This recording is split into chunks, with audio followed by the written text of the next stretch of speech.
Few trains roam the rails in the dead of night.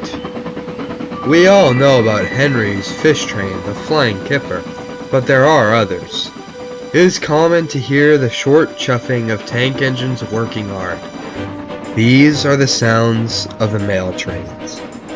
Thomas and Percy leave Edwards Junction and head in either direction.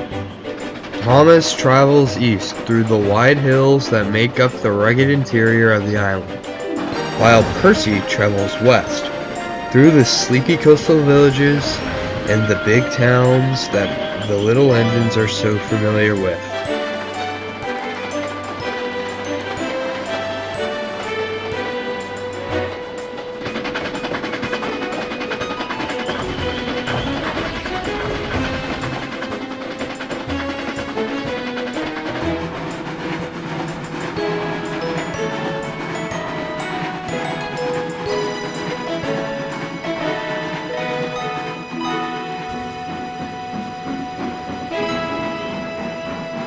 One night, Percy was waiting at the sorting center long after Thomas had left.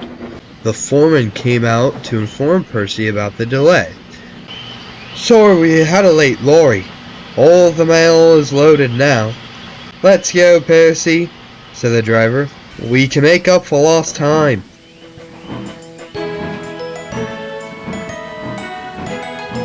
Percy went along as quickly as he could, but the sun was already fully up as he reached the top station. Toby looked over as he arrived at the station. "Hello, Percy, you're up early." "Wrong. I'm back late." Percy was asleep before he had even stopped moving. Later, Percy arrived at the country halt to find Harold waiting. "Good morning, Percy.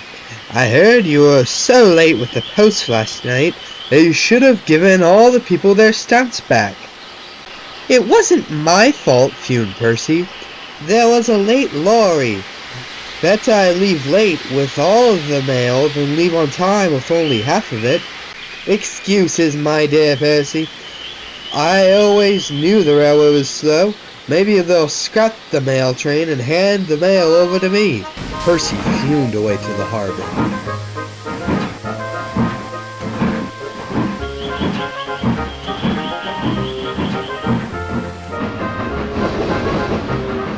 When he got there, Percy found Thomas looking most concerned.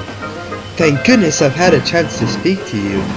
The person in charge of the mail has complained to the Fat Controller about the delay last night." "It wasn't my fault," cried Percy. "I know, and so does the Fat Controller. They just don't want to admit their mistakes, if you ask me. But either way, we need to be on time tonight." "Well, what if they do scrap the mail train?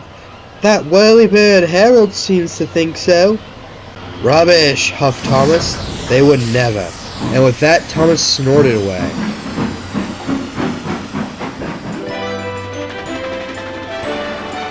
That night, the two engines worked as hard as they could. Everything ran like clockwork.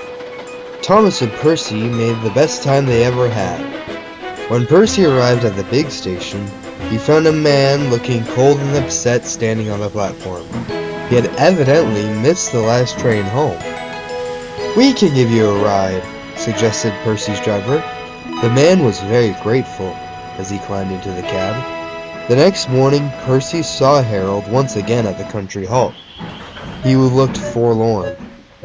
"Hello, lazy wings. Too tired to fly today?" "The wind's too strong. I've been grounded." "Ha! You need rails. They work wonders, you know. Always."